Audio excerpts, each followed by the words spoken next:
सो पहली बार अंडमान जा रहे हैं और आपको कोई आइडिया नहीं है कहां पे जाना है, क्या करना है, तो इन दिस वीडियो अगले 5 से 10 मिनट में I will tell you everything about Andaman, क्या क्या जरूरी चीजें हैं जो आपको ध्यान में रखनी है अंडमान जाते हुए। And this is itinerary by आम यात्री।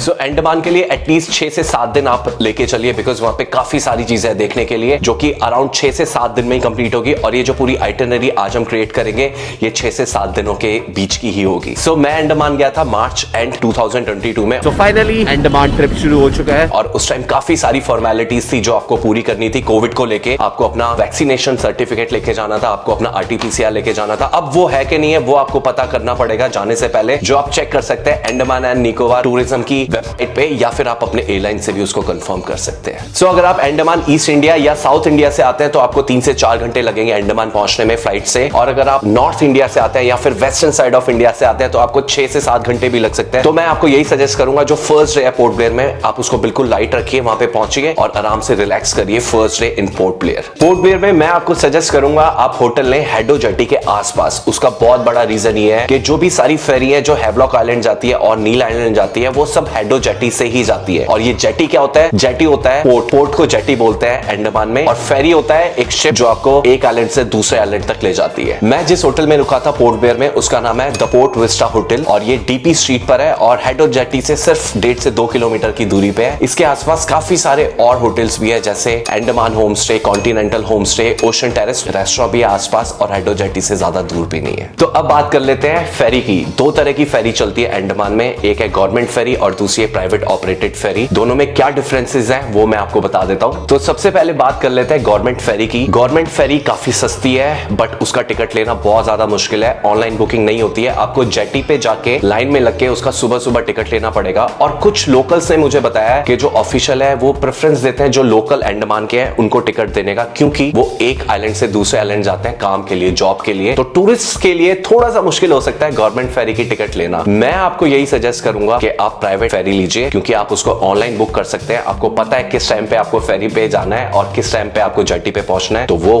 आपके लिए बहुत अच्छा ऑप्शन है। 2 जो सबसे फेमस प्राइवेट फेरी है उनके नाम मैं आपको बता देता हूं, एक है मैक्रूज और दूसरी है ग्रीन ओशन 1। और इन दोनों में क्या डिफरेंस है वो भी मैं आपको बता देता हूं। मैक्रूज जो है वो पूरी बंद है, एसी केबिन्स है वहां पे, आप आराम से बैठ के 1.5-2 घंटे की जर्नी निकाल सकते हैं। बट हाँ ये थोड़ी सी एक्सपेंसिव है as compare to green ocean 1। दूसरी जो फेरी है वो है ग्रीन ओशन 1 जिसमें मैं गया था और ये 1 नंबर फेरी है बाबा। इसके अंदर 3 डेक है, लोअर डेक, मिडिल डेक और अपर डेक। आप कोई भी जगह सीट ले सकते हैं। मैंने जो लिया था वो लिया था मिडिल डेक और 1700 रुपए मुझे लगे थे पोर्ट ब्लेयर से हैवलॉक आइलैंड जाने के लिए। और 2 से 2.5 घंटे का ये सफर है। मैक्रूज से थोड़ी स्लो है बट 2 से 2.5 घंटे आपको मजे आ जाएंगे, क्योंकि 20 मिनट के बाद ये आपको अलाउ कर देते हैं अपर डेक पे जाने के लिए, जो कि ओपन एरिया है। वहां पे आप कैफेटेरिया में कुछ खा पी भी सकते हैं, मजे ले सकते हैं ओशन व्यू के, और साथ साथ यहाँ पे सॉन्ग्स भी प्ले होते हैं तो बहुत सारे लोग यहाँ पे डांस भी कर लेते हैं। जो पूरा 2-2.5 घंटे का रास्ता है आपको पता भी नहीं लगेगा कैसे कहां पे चला गया। आप इंजॉय करते करते आराम से हैवलॉक आइलैंड पहुंचा। और ये दोनों फेरी मैक्रूज और ग्रीन ओशन 1 को आप बुक कर सकते हैं ferrybooking.in से। वहां पे आपको इनके शेड्यूल, टाइमिंग सब कुछ पता लग जाएंगे प्राइजेस के साथ, और वहां से आप इसको बुक करिए और जल्दी जल्दी से हैवलॉक आइलैंड पहुंच जाइए। सो फेरी ले लिए, हैवलॉक आइलैंड पहुंच गए। हैवलॉक आइलैंड जो जेटी है वहां से आपको आराम से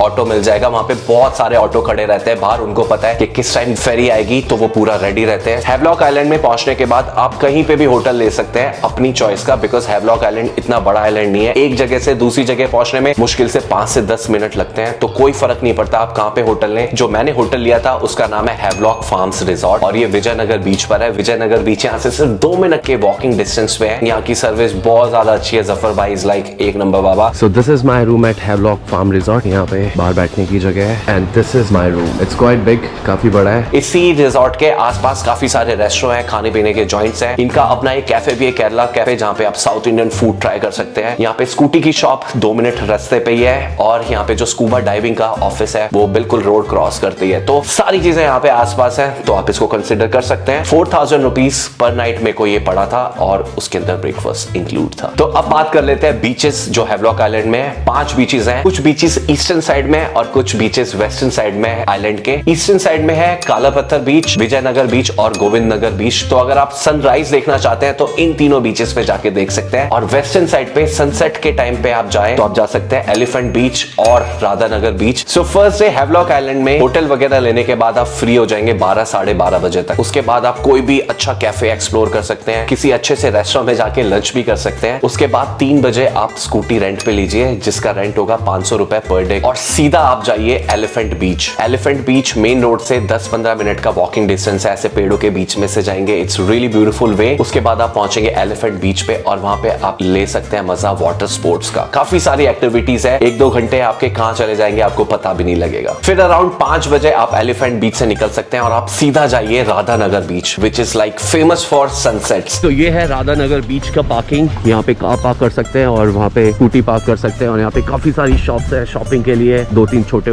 छोटे ढाबे भी हैं। और राधानगर बीच 7th मोस्ट ब्यूटीफुल बीच है एशिया में। यहाँ पे वॉशरूम भी है, यहाँ पे चेंजिंग रूम भी है, शावर रूम भी है। तो अगर आपको स्विम करना है राधानगर बीच में तो आप वो भी कर सकते हैं। सनसेट के टाइम काफी भीड़ हो सकती है राधानगर बीच पे। सो ये है अंडमान एंड निकोबार का सबसे फेमस बीच राधानगर बीच और काफी सारे लोग हैं भाई यहाँ पे। और अगर आपको एक शांत जगह जाके सनसेट देखना है तो उसका इलाज भी मैं आपको बता देता हूँ। राधानगर बीच पे अगर राइट हैंड साइड पे आप आगे चलते रहेंगे तो वहां पे एक जगह है नील्स कोव। काफी कम लोग जाते हैं वहां पे but it is a really beautiful place. वहां पे जाके आप 1 घंटा बिताइए, सनसेट देखिए और फिर राधानगर बीच को बाय बाय बोल के अपने होटल में जाके डिनर करिए या कहीं बाहर भी जाके आप डिनर कर सकते हैं और खत्म करिए अपना first day in Havelock island. दूसरे दिन की शुरुआत हैवलॉक आइलैंड पे आप कर सकते हैं काला पत्थर बीच पे सनराइज देख के। And I am telling you बाबा, ये जो सनराइज होगा ना ये बहुत ज्यादा अमेजिंग होगा। तो फाइनली मैं पहुंच गया हूँ काला पत्थर बीच पे और अभी सनराइज नहीं हुआ है, बिल्कुल परफेक्ट टाइम पे मैं पहुंच गया हूँ। हैवलॉक आइलैंड में second day morning sunrise is booked for काला पत्थर बीच। सो काला पत्थर बीच पे सनराइज देखने के बाद आप सीधा जाइए विजयनगर बीच पे। तो ये था काला पत्थर बीच। कपड़े बदल लिए because now it's time to rock and roll because अभी मैं जा रहा हूँ सीधा स्कूबा डाइविंग करने। और वहां पे ऑफिस है स्कूबा डाइविंग का, उसकी सारी डिटेल्स मैं आपको यहाँ पे नीचे दे दूंगा। स्कूबा में काफी सारे ऑप्शन होंगे आपके पास, shallow water dive, deep water dive. आधे घंटे का एक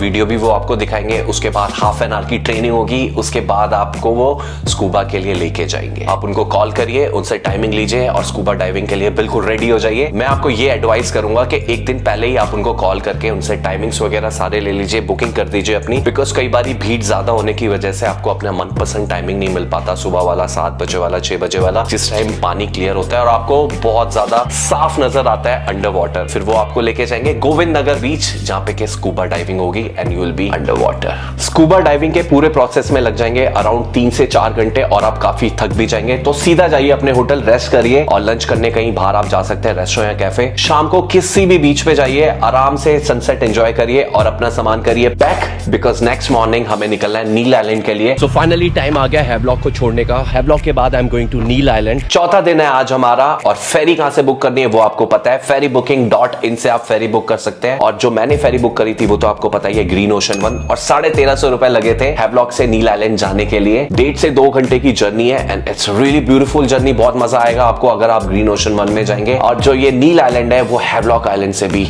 छोटा आइलैंड है। नील आइलैंड में पहुंच के आपको जेटी के बाहर से ऑटो मिल जाएगा और ये बहुत ज्यादा छोटा आइलैंड है तो आपको कोई भी टेंशन नहीं लेनी होटल को लेके। किसी भी बीच के पास आप होटल ले सकते हैं। मैंने जो होटल बुक करा था नील आइलैंड में वो था होटल ब्लू लगून जो कि सीतापुर बीच से बिल्कुल पास में था। छोटा सा होटल था, होम स्टे भी कह सकते हैं आप इसको। छोटे छोटे से बड़े क्लीन रूम थे और यहाँ की सर्विस भी बहुत अच्छी थी तो आप इसको कंसिडर कर सकते हैं। सो नील आइलैंड पहुंचने के बाद 11-12 बजे तक आप फ्री हो जाएंगे होटल लेके। उसके बाद आप सीधा जाइए लक्ष्मणपुर बीच 2। सबसे पहले हम जा रहे हैं लक्ष्मणपुर बीच। वहां पे है नेचुरल ब्रिज। वहां पे आप देख सकते हैं बहुत ही ज्यादा famous natural bridge. 2 natural bridge है यहाँ पे। एक जमाने में ये कोरल हुआ करते थे, अब वो नेचुरल ब्रिज की फॉर्म ले चुके हैं एंड इट्स रियली ब्यूटीफुल। अगर आप यहाँ पे जाएं तो एक गाइड जरूर हायर करें, 500 रुपए लेगा गाइड और वो आपको सारी चीजें डिटेल में समझाएगा और यहाँ पे काफी सारी एक्वेटिक लाइफ भी आपको दिखाएगा। एक नीमो पॉइंट भी है, वहां पे वो आपको लेके जाएगा। Nemo point is like so good, so amazing. वहां पे आप नीमो से जाके मिल सकते हैं। नेचुरल ब्रिज जो है वो लो टाइड में ही आप देख सकते हैं क्योंकि हाई टाइड में पानी आगे आ जाता है तो आप नेचुरल ब्रिज तक पैदल चल के नहीं जा सकते हैं। तो सुबह 11-12 बजे तक आप वहां पे पहुंच जाइए और 1-2 घंटे में सारी चीजें एक्सप्लोर करके देख के आप वहां से निकल सकते हैं। शाम को भी आप वहां नहीं जा सकते हैं बिकॉज शाम को भी हाई टाइड हो जाता है। सो अगर आप नेचुरल ब्रिज देखने आ रहे हैं तो कोशिश करिएगा 12 बजे करीब आ जाए बिकॉज उसके बाद अगर आप आएंगे तो यहाँ पे बहुत ज्यादा भीड़ हो जाती है and it's so crowded. Laxmanpur Beach 2 पे नेचुरल ब्रिज देखने के बाद शाम को आप जा सकते हैं लक्ष्मणपुर बीच 1। सो दिस इज लक्ष्मणपुर बीच जो कि फेमस है अपने सनसेट के लिए। बहुत सारे लोग आते हैं यहाँ पे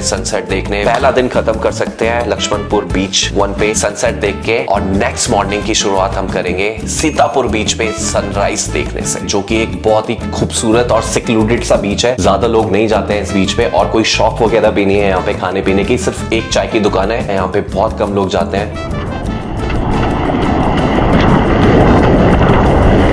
but let me tell you guys, this beach is beautiful. बहुत ही ज्यादा सुंदर बीच है बाबा, ये one of the most beautiful beach है ये नील आइलैंड में, और इसको आप बिल्कुल भी मिस मत करिएगा। सनराइज के टाइम तो ये एक नंबर लगता है। सो सीतापुर बीच बुक करिए सेकंड डे सनराइज के लिए नील आइलैंड पे। सो सीतापुर बीच पे सनराइज एंजॉय करने के बाद आप होटल जाइए, ब्रेकफास्ट करिए, और ब्रेकफास्ट के बाद आप निकल जाइए भरतपुर बीच के लिए। भरतपुर बीच फेमस है वाटर स्पोर्ट्स एक्टिविटीज के लिए, और यहाँ पे स्कूबा डाइविंग भी होती है। आई थिंक मोस्टली यहाँ पे लोग आए हैं स्कूबा डाइविंग और वाटर स्पोर्ट्स करने के लिए, बट वो हमने ऑलरेडी कर लिया है। तो अगर आपने हैवलॉक में स्कूबा डाइविंग नहीं करा तो आप यहाँ पे भी स्कूबा डाइविंग कर सकते हैं, और हैवलॉक से थोड़ा सा सस्ता है यहाँ पे स्कूबा डाइविंग, और वाटर भी यहाँ पे काफी ज्यादा क्लीन है, तो आप उसको कंसिडर कर सकते हैं। अगर स्कूबा आपको दोबारा करना है तो आप वो भी कर सकते हैं। उसके अलावा काफी सारी शॉप्स है यहाँ पे, खाने पीने की, शॉपिंग करने की बहुत सारी जगह है। उसके अलावा जो मैंने एक्टिविटी यहाँ पे ली थी वो थी glass bottom boat ride, 20-25 minute की थी। आई थिंक 700-800 रुपए मैंने दिए थे। Really amazing. इसके अलावा इस बीच पे एक फ्लोटिंग ब्रिज भी है जिसके आगे तक आप जा सकते हैं ओशन के अंदर। वहां पे आराम से आधा घंटा बैठ सकते हैं, ऐसे वेव्स के साथ वो ब्रिज फ्लोट भी करता है। It's really amazing experience. Bharatpur beach पे वाटर स्पोर्ट्स करने के बाद आप सीधा जाइए अपने होटल, या कहीं बाहर लंच भी कर सकते हैं, और शाम को जाइए किसी भी बीच पे और एक्सपीरियंस करिए अपना लास्ट सनसेट नील आइलैंड पे, बिकॉज नेक्स्ट डे मॉर्निंग हमें निकलना है पोर्ट ब्लेयर के लिए। पोर्ट ब्लेयर में आप होटल ले अबरदीन जेटी के आसपास, जिसका रीजन ये है कि पोर्ट ब्लेयर में दो मेन चीजें हैं देखने के लिए। एक तो आपको पता है सेलुलर जेल, और दूसरा है रॉस आइलैंड। तो अगर आप अबरदीन जेटी के आसपास होटल लेंगे तो आप इन दोनों जगह बहुत ही कन्वीनियंटली घूम सकेंगे, बिकॉज अबरदीन से सेलुलर जेल भी पास है, अबरदीन से आपको फेरी भी मिलती है रॉस आइलैंड के लिए। पोर्ट ब्लेयर में मैंने जो होटल लिया था उसका नाम है एंडमान कैसल। तो finally I have reached port Blair and this is my hotel, it is Andaman castle, और यहाँ से you can see this amazing C view. और 2250 रुपए दिए थे यहाँ पे मैंने एक रात के, जिसके अंदर ब्रेकफास्ट इंक्लूड था। और सबसे अच्छी बात थी इस होटल की कि ये अबरदीन जेटी से बहुत ज्यादा पास है, सिर्फ 5 मिनट की ड्राइव है और आप अबरदीन जेटी पहुंच जाएंगे इस होटल से। सो होटल में चेक इन करने के बाद आप सीधा जाइए अबरदीन जेटी, जहां से आपको फेरी मिलेगी रॉस आइलैंड के लिए। तो ये जो जेटी है इसका नाम है अबरदीन जेटी, और यहीं से रॉस आइलैंड के लिए बोट मिलती है,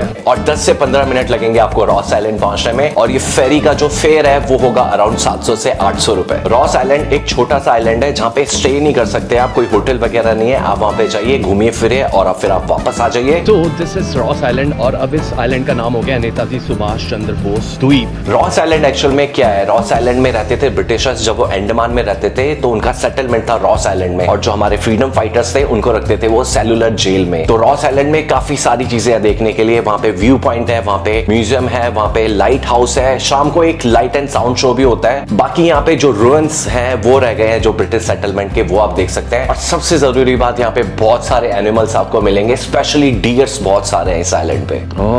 एक और डियर मिल गया हमें। क्या खा रहा है भाई? 2 से 3 घंटे लगेंगे आपको पूरा रॉस आइलैंड घूमने में, और 3 से 3:30 बजे के बीच में लास्ट फेरी चलती है रॉस आइलैंड से अबरदीन जेटी के लिए। तो आप 3-3:30 बजे के बीच में अबरदीन जेटी पहुंच जाइए, क्योंकि वहां से वॉकिंग डिस्टेंस है सेलुलर जेल, 5 से 7 मिनट लगेंगे।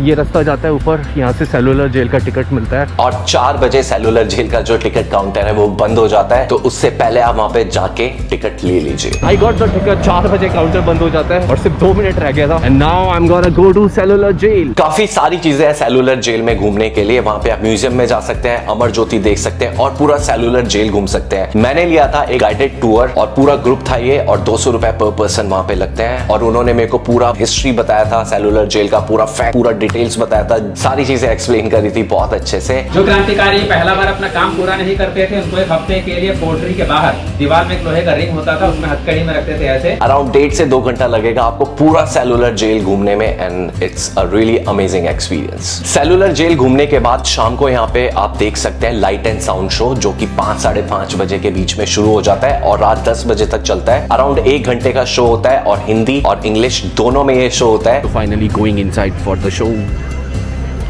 इसकी टिकट जो है आपको ऑनलाइन बुक करनी पड़ेगी। इसका कोई टिकट काउंटर नहीं है सेलुलर जेल में, तो अपना ऑनलाइन टिकट बुक करिए इस लाइट एंड साउंड शो का। जो आपको लैंग्वेज में देखना है वो लैंग्वेज सिलेक्ट करिए, टाइमिंग सिलेक्ट करिए और ये शो बिल्कुल भी मिस मत करिए, बिकॉज ये बहुत ही ज्यादा अमेजिंग एक्सपीरियंस होगा आपकी जिंदगी का। जो डिटेल्स आपको बताएंगे सेलुलर जेल के बारे में कहानियों के तौर पे, it's really amazing. Light and sound show के बाद आप बाहर जाके कहीं डिनर कर सकते हैं किसी रेस्टोरेंट में, या फिर आप स्ट्रीट फूड एंजॉय कर सकते हैं। काफी सारे ऑप्शन मिल जाएंगे आपको स्ट्रीट फूड के सेलुलर जेल के आसपास। उसके बाद जाइए सीधा आप अपने होटल और अपना सामान करिए पैक, बिकॉज नेक्स्ट मॉर्निंग हमें जाना है अपने अपने घर पे। तो ये थी 7 दिन की आइटनरी अंडमान की, और जो बहुत जरूरी चीजें थी जो मेरे को लगा आपको हेल्प कर सकती है अंडमान जाने के लिए, वो मैंने आपको बताई। And this is first chapter of itinerary by आम यात्री।